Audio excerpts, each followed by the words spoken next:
¿Qué pasaría si existieran dos películas capaces de confundirte tanto que ni siquiera recordarías en qué momento empezaste a ver este vídeo? Según la física cuántica, existen líneas temporales infinitas. En la mayoría de ellas, este vídeo empieza normal, pero en esta te ha tocado el raro, y por tanto, es hora de un nuevo combate en Film Versus.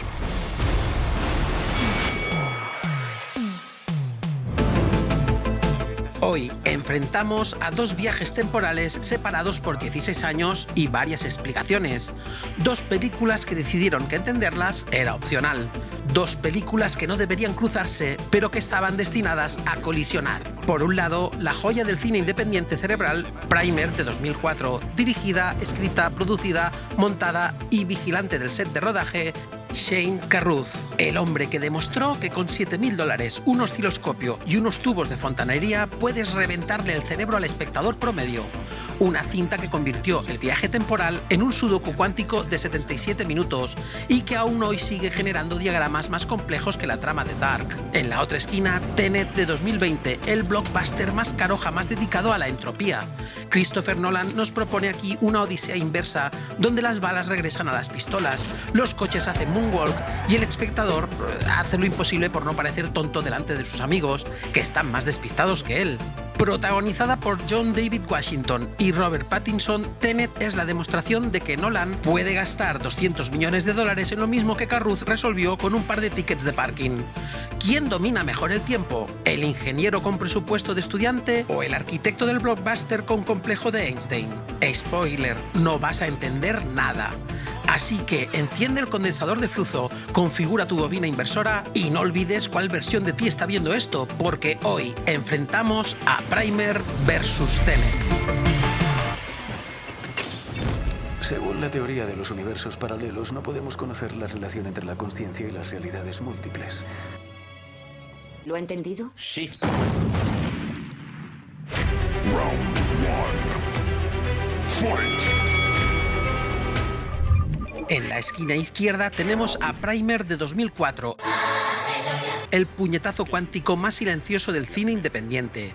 Dirigida, escrita, protagonizada, musicalizada por Shane Carruth. ¡Hola! Un ingeniero de software reconvertido en cineasta que decidió que si Hollywood no hacía la película de viajes en el tiempo que él quería ver, pues la haría él mismo, con su grupo de amigos y el presupuesto de un par de cenas en McDonald's. La trama comienza con dos ingenieros, Abe y Aaron, que accidentalmente descubren una forma de retroceder en el tiempo mientras intentan inventar algo completamente distinto. En las ecuaciones que describen el movimiento, el calor y la entropía. Espera un momento. En los diafragmas de Feynman, la única variable que puedes convertir en negativa y conseguir respuestas racionales no es la masa, no es... 22 horas. Es alrededor de A partir de ahí, las líneas temporales se multiplican, los clones de sí mismos aparecen y desaparecen y llega un punto en que ni ellos saben quién es el original, y el espectador, por supuesto, tampoco. Lo fascinante de Primer es que no explica nada, te lanza la paradoja temporal como un ladrillo, te deja sangrando y ni siquiera te da un PowerPoint para entenderla. Es un rompecabezas donde cada escena tiene sentido, pero en otro universo, y esa es su genialidad. Trata el viaje en el tiempo no como un espectáculo, sino como un error de cálculo ético y científico. Un ¿y si pudiéramos, pero no deberíamos? Sus mejores golpes son un realismo técnico extremo. Los diálogos suenan como reuniones de ingenieros de verdad, de esas en las que nadie entiende nada, pero todos asienten para no quedar mal.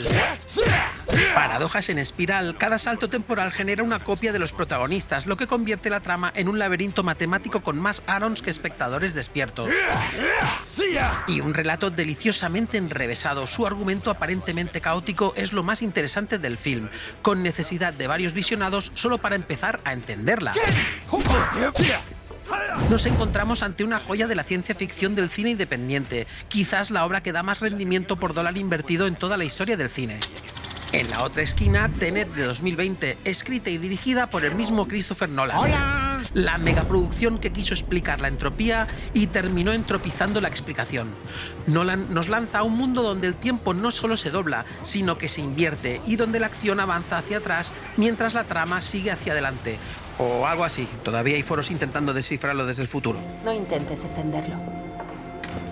Siéntelo. Sí.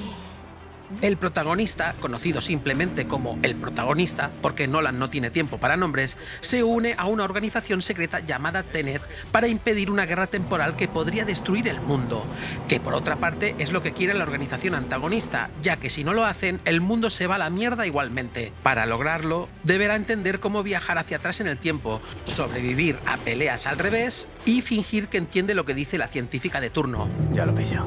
Sí. Sus mejores golpes son el concepto de inversión temporal. Las balas regresan a sus pistolas, los incendios se enfrían y las persecuciones parecen un videoclip de Coldplay. La estructura palindrómica. La historia avanza y retrocede al mismo tiempo, como si Nolan hubiera dirigido un espejo. Su Memento con más presupuesto y efectos especiales. El ritmo inhumano. No hay respiro ni explicación clara, solo una avalancha de acción que deja el cerebro pidiendo oxígeno. Nos encontramos ante una película espectacularmente confusa, tanto en concepto narrativo como visual. Ambas cintas construyen su mundo a partir de viajes en el tiempo con cierta veracidad científica. Primer configura una realidad posible dentro de lo imposible, pero con estructura científica con posibilidades de veracidad controlada. Es como si Einstein y Kevin Smith hubieran montado un cortometraje casero y se les hubiera ido de las manos. Nolan toma la idea de Primer y la convierte en una nueva entrega de James Bond de nuevo milenio. Unifica ciencia ficción con el cine de espías con un exceso de ingredientes blockbuster. Todo lo contrario a Primer. Donde Carruth usa silencio, él usa IMAX. Donde Carruth usa dudas, él usa explosiones. Y donde Carruth hizo un diagrama en servilleta, Nolan hizo una biblia del tiempo y se la tatuó en el presupuesto. Ambas películas tratan el viaje temporal como un reflejo del control humano sobre el tiempo. Una desde la obsesión artesana del ingeniero, la otra desde el ego titánico del director. Y aquí es donde los jueces deben decidir cuál de los dos argumentos tiene más valor: el argumento del ingeniero que se convirtió en cineasta o el argumento del cineasta que se cree científico. Primer asalto para Primer, porque con mucho menos espectáculo consigue atraparnos desde el primer minuto. Pero claro, ninguna ecuación temporal sirve si los que la ejecutan no saben en qué año están. ¿Quién maneja mejor las paradojas humanas? ¿Los ingenieros de Carruth o los espías de Nolan? No puede haber sido mucho. Solo perdimos el contacto con él durante 3 horas. Sé que cambió esto. La primera vez no teníamos esta conversación, así que no sabemos lo que hemos perdido. Es un movimiento de pinza temporal. ¿Un qué? Un movimiento de pinza, pero no en el espacio, en el tiempo. La mitad de su equipo avanza hacia adelante en el evento. Él los monitoriza y luego ataca moviéndose hacia atrás, sabiéndolo todo. Round 2. Fight! Entra al ring Shane Carruth, el director, guionista, montador, compositor y, por si quedaba duda, también protagonista de Primer. Sí, el tipo se lo guisó y se lo comió él solo. No es ego, es ahorro. Carruth interpreta a Aaron, uno de los dos ingenieros que descubren el viaje en el tiempo accidentalmente, y lo hace con una mezcla de genio confundido y oficinista sin sueño. No hay épica, ni frases memorables, ni planos heroicos, solo un hombre con ojeras intentando entender qué ha hecho con su propia existencia. Y curiosamente funciona. Golpes cansados. El realismo de Primer es tan seco que las interpretaciones parecen documentales. David Sullivan, interpretando a Abe, acompaña a Carruth con la misma naturalidad con la que alguien te explica un experimento de física en el pasillo del trabajo mientras calienta un tupper. No hay gestos exagerados ni emociones explícitas, solo incomodidad, desconfianza y ese punto de paranoia que surge cuando no sabes si la persona delante de ti es tu amigo o tu copia del jueves pasado. Golpes confusos. El reparto secundario golpea lo justo: familiares, colegas, voces de fondo. Nadie roba protagonismo, porque el verdadero enemigo aquí no es otro personaje, sino el tiempo. Un reparto que golpea por desgaste y confusión. El reparto de Tenet no se esperaba estos golpes tan bien dirigidos por un reparto amateur, pero se pone en guardia con fanfarria, coros y una explosión a cámara lenta para preparar el contraataque. Y el primero en hacerlo es John David Washington, o el protagonista, porque Nolan decidió que ponerle nombre era una pérdida de tiempo. Washington se mueve con elegancia, precisión y un carisma que intenta sobrevivir entre ecuaciones físicas y diálogos explicativos que suenan a examen final de mecánica cuántica. Su interpretación es sólida, un héroe de acción clásico atrapado en una película que parece diseñada por las hermanas Wachowski un martes por la tarde con 6 copas de más. Washington se deja llevar por el espíritu de James Bond, concretamente el de Daniel Craig, con una elegancia perfecta. golpes secretos a la vista. Junto a él, Robert Pattinson como Neil, carismático, irónico y el único que parece disfrutar del caos. Mientras los demás intentan entender la trama, él actúa como si ya lo hubiera visto 3 veces, una hacia adelante, otra hacia atrás y otra de lado. Es el alma ligera de la película y su química con Washington le da a Tenet ese toque de humanidad que Nolan a veces olvida en la nevera. Pattinson se crece con el personaje. Si Washington lleva el aura de 007 de Craig, Pattinson lleva el de Pierce Brosnan, con presencia, seguridad, elegancia y con un aire resolutivo muy digno del agente británico. Golpes potentes. Elizabeth Debicki completa el triángulo temporal como Kat, la esposa del villano, atrapada en un bucle de abuso, venganza y opulencia. Su personaje aporta emoción genuina y sirve de ancla emocional en medio de tanto reloj roto. Pero no puedo dejar de ver al personaje como eslabón argumental obligado para que todo quede unido. Aún así, golpea con contundencia. El resto del elenco no participan en el contraataque, y eso que tenemos al gran Kenneth Branagh como Andrei Seitor, un villano ruso que grita como si le pagaran por decibelio. Su maldad es tan caricaturesca que parece sacado de un Bond clásico, pero con un MBA en termodinámica inversa. Los secundarios cumplen su misión sin desentonar. Mención aparte la breve pero elegante aparición de Michael Caine o el soldado compañero de armas del dúo protagonista Aaron Taylor Johnson, aunque a veces da la impresión de que ni ellos saben en qué día de rodaje están. Pero claro, cuando todo pasa al revés, es difícil llegar puntual. Primer tiene actores que parecen reales. Tenet tiene actores que parecen de otro plano de realidad. ¿Cómo valoran este asalto los jueces? ¿Valoran más la autenticidad del reparto de Primer o la profesionalidad de Tenet? Ambas interpretaciones funcionan dentro de su tono. Una por la autenticidad casera, realmente no dudas de que lo que estás viendo está pasando, parece real.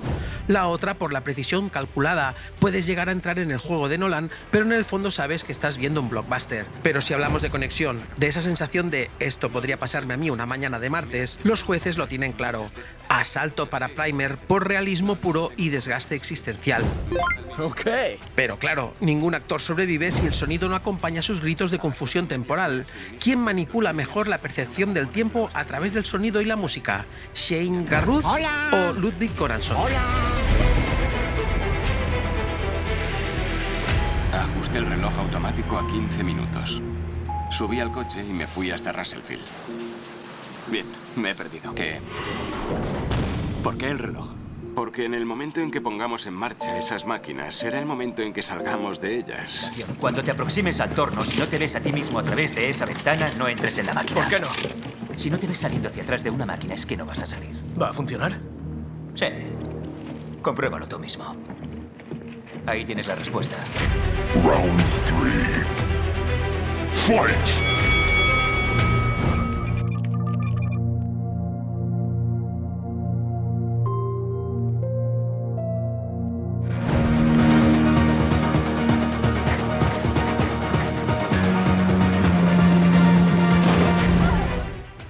Centro del ring entra Shane Carruth, de nuevo, porque claro, también compuso la música de Primer. Este hombre no necesitaba un equipo, le bastaba un teclado viejo y una cafetera para marcar el ritmo del colapso temporal. Su partitura es tan minimalista que a veces parece que no hay música en absoluto, pero está ahí, flotando en el aire, como una interferencia eléctrica, como si el propio tiempo tuviera zumbido. La banda sonora de Primer funciona como un eco mecánico, un pulso que refleja el deterioro emocional de sus protagonistas. No hay melodías heroicas ni orquesta triunfal, solo ambientes tensos, drones electrónicos y silencios incómodos que te hacen sentir dentro de un garaje lleno de secretos y olor a soldadura. Es casi un diseño de sonido más que una partitura. El ruido de los motores, el aire del laboratorio, los pasos en pasillos vacíos, todo contribuye a ese tono paranoico y opresivo. Carruth no busca emocionar, busca que te incomodes, que sientas que el mundo se ha desincronizado y tú con él. En definitiva, una música que no se escucha, se infiltra. Golpes invisibles pero devastadores.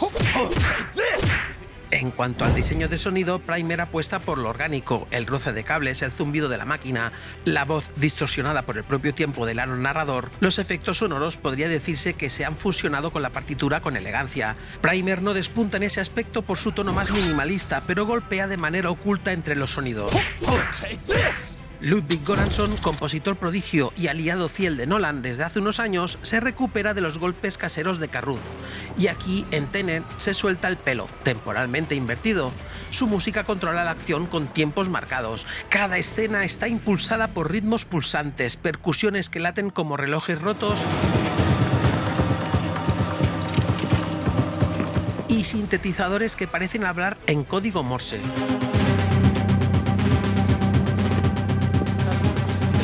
Göransson toma el relevo de Hans Zimmer y crea un sonido tan agresivo que el propio espacio-tiempo pidió tapones. Su mayor truco, la inversión sonora. Algunas pistas están literalmente invertidas, de atrás hacia adelante, creando una sensación auditiva de viaje temporal real. Hay temas que succionan en lugar de explotar, notas que entran al revés y crescendos que parecen desmoronarse. Un trabajo que roza la ingeniería acústica más que la música tradicional. La banda sonora se podría resumir con una sola palabra: brutal. Eso sí, en más de una sala de cine los diálogos quedaron enterrados bajo tanto subgrave. Muchos espectadores saliendo del cine diciendo: no he entendido nada, pero qué bien ha sonado. Y sinceramente, eso describe Tenet bastante bien. Golpes ensordecedores. Los efectos sonoros de Tenet lleva al extremo del espectáculo. Cada disparo, explosión o inversión suena como el Big Bang en Dolby Atmos, con una contundencia a la altura de lo esperado. Si Primer es una grabación de ensayo científico, Tenet es un concierto de física teórica con amplificadores nucleares. Golpes aún más ensordecedores. Ambas bandas sonoras cumplen su propósito, pero la de Carruth te mete en la cabeza del inventor, mientras que la de Göransson te lanza contra la pared del multiverso. Los jueces lo discuten unos minutos, algunos lo hacen hacia atrás y finalmente dictan asalto para Tenet por ambición sonora y técnica invertida. Pero claro, de nada sirve el sonido si el escenario no parece un sueño febril de Einstein. ¿Quién diseña mejor el caos visual del tiempo? ¿El garaje artesanal de Carruth o las ciudades invertidas de Nolan? Nos vamos ahora. Hacemos lo nuestro en Platz, nos metemos en la caja y volvemos antes de que esos chicos disparen las alarmas. Lo que haremos es dejarnos ver y eso les asustará. Así nuestros dobles dormirán y no mantendrán la conversación que estamos teniendo ahora y volverán a la caja mañana. ¿Podemos ayudarla? ¿Podemos estabilizar la radiación invertida invirtiendo a la paciente? Llevaría días. ¡Lo haremos! Hemos tomado el control de su máquina hace unos minutos. Antes es de Satan. Round 4. Fight! Shane Carruth no solo dirigió, escribió, actuó y compuso, también prácticamente decoró su propia película con lo que tenía a mano, ya que su presupuesto no daba para destrozar aviones comerciales, más bien daba para un par de tapas en el bar del barrio. Olvídate de sets futuristas o laboratorios relucientes, aquí todo huele a grasa, a café recalentado y a cables comprados por eBay. Y, curiosamente, eso la hace más creíble. El diseño de producción de Primer abraza lo mundano, garajes anodinos, oficinas impersonales, trasteros y almacenes vacíos donde la genialidad y la locura comparten enchufe. El resultado es un realismo casi documental que da al viaje temporal un aire posible, como si mañana pudieras encontrar una máquina del tiempo en el maletero de tu coche. La fotografía, también obra de Carruth, usa tonos fríos y cálidos, plano tras plano y cerrándolos cada vez más. Nada busca impresionar, el misterio surge de lo cotidiano. Esa paleta de filtro sepia, casi amarillenta, te hace sentir que el tiempo está enfermo, que algo no encaja, que el mundo, igual que la máquina, se oxida por dentro. Pero luego por otro te aturde con tonos fríos con un azul acero. Y es que si nos ponemos a conspirar, parece que Nolan se inspiró en algunos aspectos de Primer. Ya llegaremos a eso más adelante. Y si nos ponemos con la composición, Carruth nos deja claro cómo los personajes se aíslan cada vez más con esos encuadres dentro del encuadre, pidiendo al espectador que se posicione como espía de todo. Golpes secos, precisos y sin artificio. En la otra esquina, el opuesto total. Tenet, la superproducción que decidió que si el tiempo se dobla, el presupuesto también. Nolan construye un universo visual donde todo parece importante, aeropuertos que explotan de verdad y persecuciones que se filman al derecho y al revés, literalmente. El diseño de producción de Tenet es un espectáculo de ingeniería escénica. Las escenas en Oslo, los interiores futuristas, los laboratorios minimalistas y, por supuesto, el gigantesco avión estrellado real. Sí, es cierto, Nolan lo estrelló de verdad porque el CGI es de pobres. Cada elemento del decorado respira elegancia y precisión. El tiempo aquí no es una idea, es una arquitectura. La fotografía de Hoyt van Hoytema merece mención aparte. Rodada en 70 mm e IMAX, la imagen es limpia, hipnótica, con un contraste brutal entre el azul frío y los tonos cálidos del fuego y la luz inversa. Cada plano parece diseñado para ser analizado en un foro de Reddit con diagramas de flujo, pero lo que realmente sorprende son esos efectos especiales, concretamente en las escenas que comporta la inversión temporal.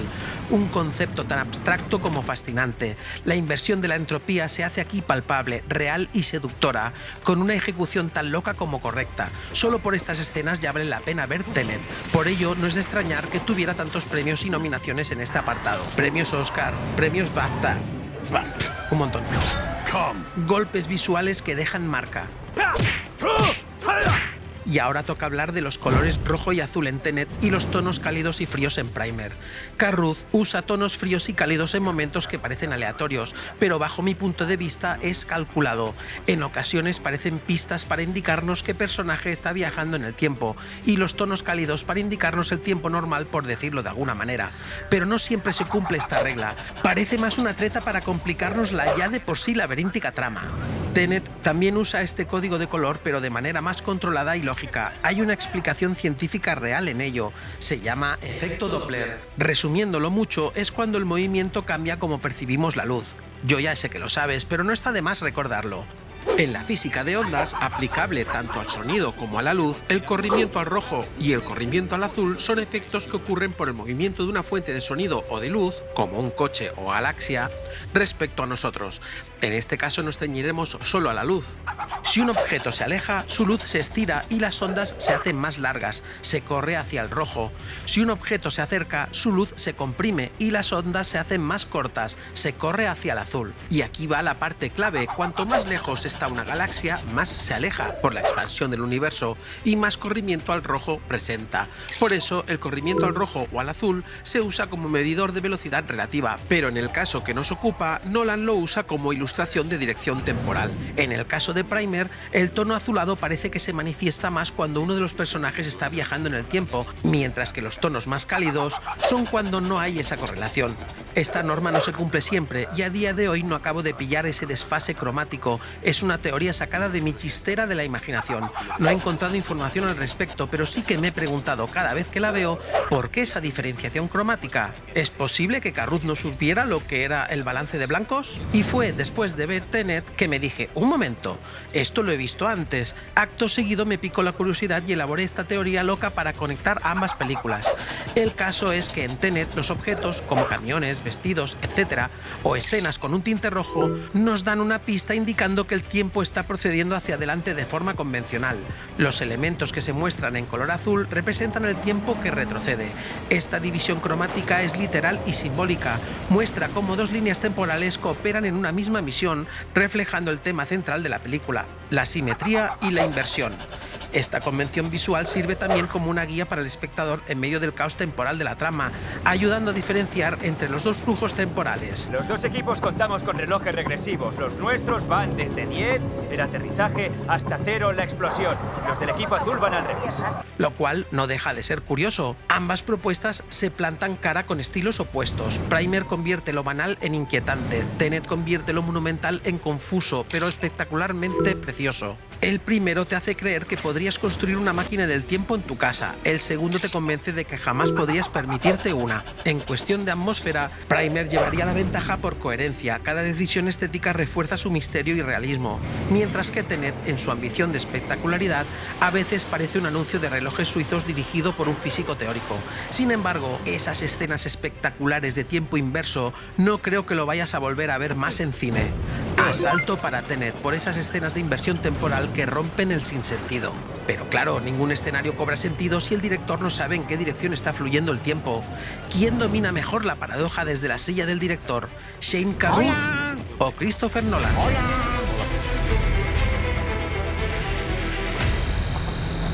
No podemos retroceder tanto si las máquinas han estado paradas. ¿Han estado funcionando? Sí. No hay forma de traerte de vuelta. Encontraremos otra máquina. ¿Hace una semana? ¿Dónde? En Oslo. Round 5. Fight! Entra al cuadrilátero Shane Carruth, qué pesado, con un destornillador en una mano y un plano de condensador de flujo en la otra. Este tipo no solo dirigió Primer, la diseñó como un experimento. Cada plano parece grabado desde la mirada de alguien que no duerme desde hace semanas. No hay movimiento gratuito, ni diálogo que busque exposición, ni plano bonito porque sí. Carruth rueda con la frialdad de un ingeniero y la obsesión de un científico loco que se graba a sí mismo para dejar constancia del desastre. Su estilo es seco, distante y completamente anticinemático en apariencia, pero profundamente cinematográfico en fondo. El ritmo es lento, la cámara tiembla lo justo y cada encuadre tiene más capas de interpretación que una cebolla cuántica. El resultado, una película que exige atención absoluta. No hay concesiones, no hay explicaciones, solo hechos. Carruth no trata al espectador como un alumno, lo trata como un cómplice. Si lo entiendes, genial, si no, el problema es tuyo. Su dirección es la de un autor que no busca entretenimiento, sino provocar incomodidad intelectual. Y eso, aunque parezca menor, es un golpe maestro en una industria donde la mayoría teme perderte a los 5 minutos. Golpes fulminantes.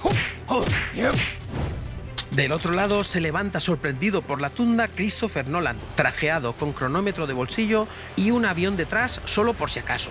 El británico que convirtió los dilemas existenciales en espectáculos de $200 millones vuelve a demostrar que su lenguaje es el control absoluto. En Tenet, Nolan no dirige escena, orquesta paradojas. Cada secuencia está diseñada como un mecanismo de relojería donde todo encaja, incluso cuando no parece encajar. Su dirección, como ya nos tiene acostumbrados, es precisa, ambiciosa y espectacular. Las cámaras IMAX no se detienen, los planos secuencias se mezclan con coreografías invertidas y el espectador asiste a una sinfonía visual donde el tiempo es el enemigo, el arma y el escenario. Todo junto. Nadie rueda el caos como Nolan, porque su caos está perfectamente medido. Sin embargo, su mayor virtud también es su debilidad. A veces Tenet se siente más como una demostración técnica que como una historia. La emoción queda enterrada bajo capas de teoría, ecuaciones y relojes rotos. Donde Carruth filma la pérdida de control, Nolan filma el control absoluto del descontrol. Y en esa paradoja se define su diferencia. Golpes descontroladamente precisos. Ambos son genios en su terreno. Carruth es el científico que rompe el tiempo por curiosidad, Nolan el arquitecto que lo reconstruye por orgullo. Pero si hablamos de dirección pura, de capacidad para transmitir el vértigo del tiempo sin perder la conexión humana, los jueces lo deliberan, calculan la entropía media y declaran que el asalto es para Tenet por su titánica ejecución y dominio visual del caos. Pero claro, toda película de viajes en el tiempo necesita su golpe especial, esa escena que te deja mirando al infinito intentando recordar en qué año estás. ¿Cuál tiene el Hadouken definitivo?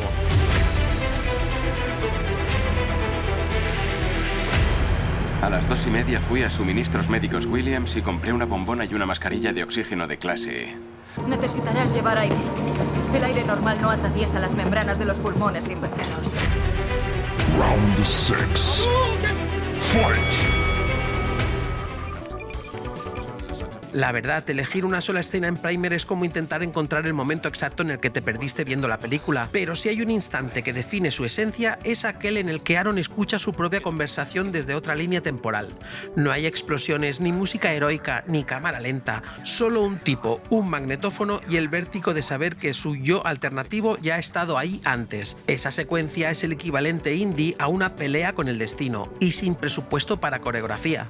El poder de esa escena está en lo sutil, la paranoia, el descubrimiento y la sensación de que al manipular el tiempo los personajes se han desconectado de la realidad. El final de El Sexto Sentido versión científica. Es una escena que parece inocua, pero es letal. Golpea la mente, no los sentidos. Después de verla, miras tu reloj y ya no sabes si es tarde o demasiado pronto. Aunque hay varias escenas espectaculares como la escena inicial en la ópera o la escena donde el protagonista experimenta la inversión temporal por primera vez con esa persecución en coche a lo gato de Schrödinger, sí hay una escena en Tenet que resume su locura controlada. Es la batalla final invertida, conocida como pinza temporal. Dos equipos, uno rojo y otro azul, ¿lo pillas? No. Uno avanza hacia adelante en el tiempo, el otro hacia atrás, ambos tratando de evitar el fin del mundo mientras los edificios explotan en reversa. Sí. Sí, lo sé, ni el reloj de arena de Harry Potter se atrevería con eso. La secuencia es un ballet de destrucción donde cada plano parece calculado por un físico con alma de coreógrafo. Explosiones que se deshacen, escombros que vuelven a su sitio, soldados que se mueven al revés mientras el protagonista intenta recordar en qué sentido respira. Visualmente es un orgasmo de inversión temporal. Conceptualmente, una demostración de que Nolan no solo rueda acción, rueda imposibles. Y si eso no bastara, remata con la revelación emocional entre Neil y el protagonista, donde entendemos, más o menos, que uno de ellos ya vivió todo lo que el otro aún no ha vivido. Una despedida al revés que logra algo que se da pocas veces en el cine de Nolan: emocionar de verdad. Hadouken para Tenet por espectáculo y la elegancia del concepto dentro de la confusión.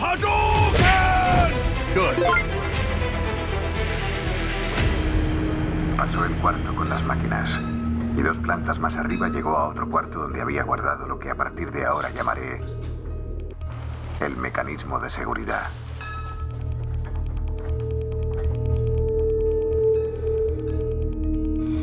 Toda esta operación es una pinza temporal. ¿Sobre quién? Sobre ti. Solo estás a medio camino. Nos vemos al principio, amigo. Final round. Fight!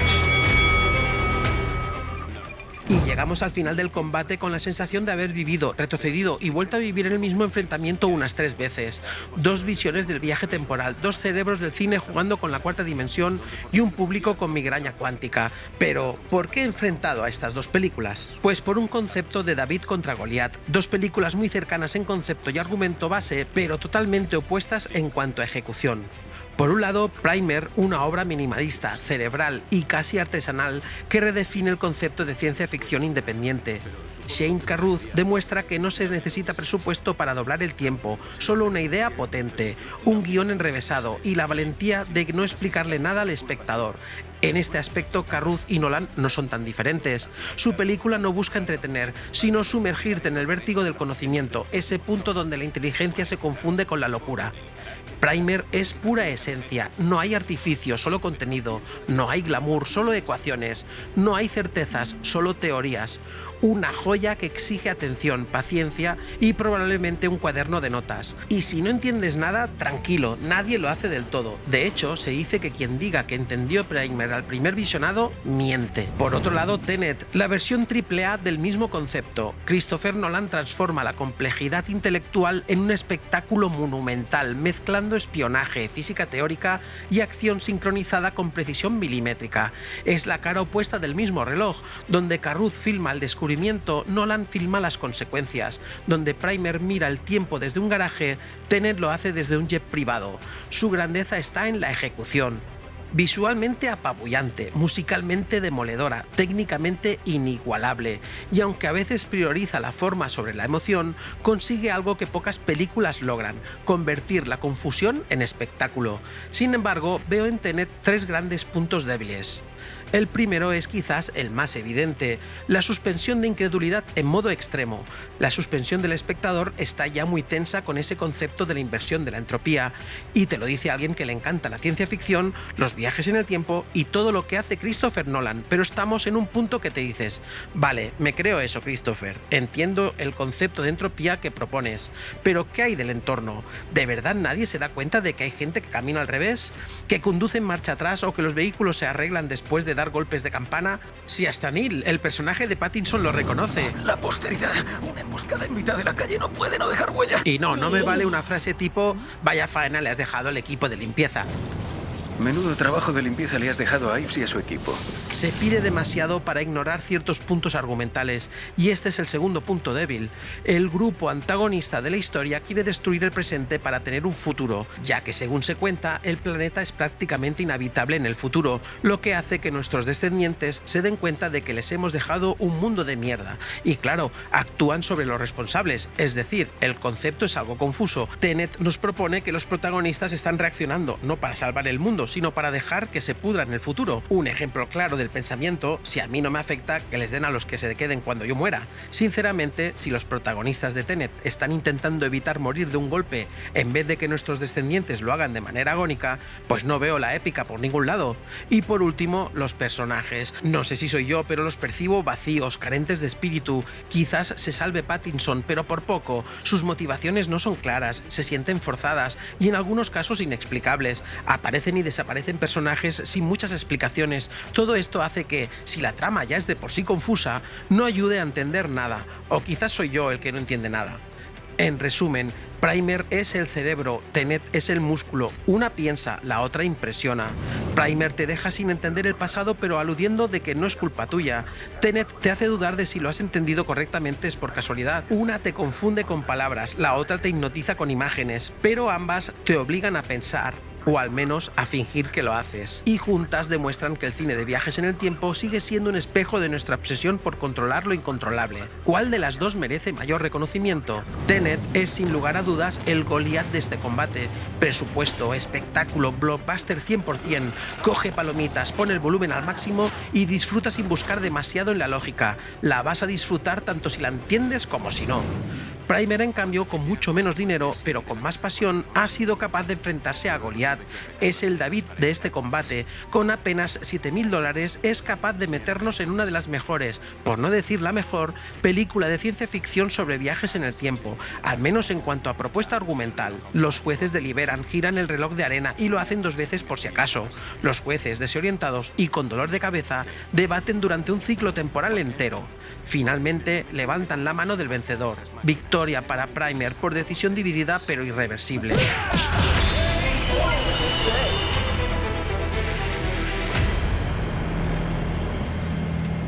Pensaste que era una broma, ¿verdad? Es una broma.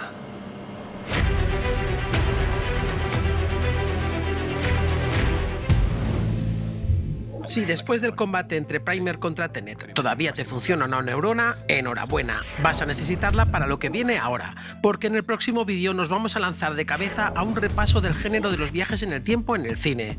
Vamos a recordar las películas que definieron las reglas del juego, las que las rompieron, las que las ignoraron por completo y esas otras que te obligan a parar la película para preguntarte, ¿pero esto no había pasado ya? Viajaremos desde los clásicos que abrieron el camino, pasando por bucles temporales memorables, futuros imposibles, líneas que se cruzan, se doblan y se hacen un nudo hasta llegar a las locuras modernas que han convertido las paradojas en deporte olímpico. Todo en un recorrido ligero y lleno de paradojas que no sabrás si estás yendo o viniendo.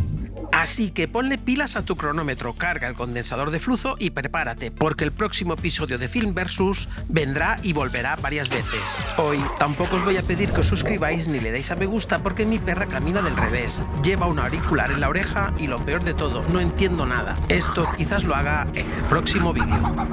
Maya, esta foto en la que sales tú se está borrando. Es que no me queda memoria en el móvil.